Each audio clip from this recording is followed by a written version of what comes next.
Welcome back. There are quite a few data structures that you may be asked in an interview, and we saw how many of them there are on that Wikipedia page.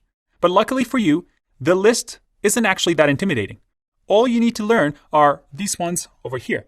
These are used, I would say, 90% of the time, and this is what we're going to talk about in our course. Now, there may be specific ones within these groups, and each one of them has trade-offs, but as long as you learn these and you learn when and why you should use them, then you're going to be miles ahead of most people. It's going to be a lot of fun. Now, before we get going, I want to note one last thing.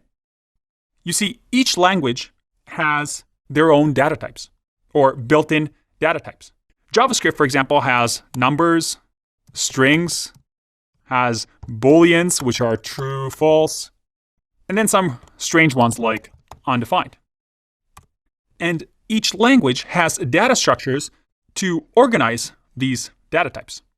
So for example, in JavaScript, we have arrays and objects that we use. And they are data types. It allows us to structure and organize information such as our primitive data types, or even hold more complex ones like having an array that contains multiple objects. And we're going to talk about this in more detail, but I want to show you that we do have different languages that have different access to some data structures. You can see over here some of the other languages that we can use in this course and whether they have them available. We see that Java has arrays, has linked lists, stacks.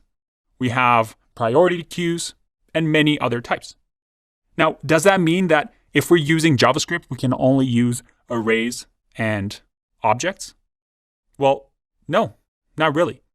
Although these languages come with data structures built in, we can also build our own. And most languages have enough data structures and data types for us to build and create our own data structures. So if JavaScript doesn't have stacks, well, we can build one. Now, to finish this section and finally dive into our first data structure, I wanted to just remind you that we have a little map over here of what we need to know for the coding interview.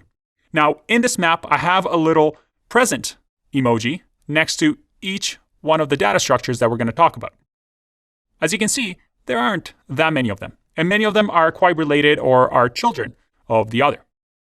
But use this as a reference for you to just draw a map of how things are connected and what the data structures are that we're going to talk about.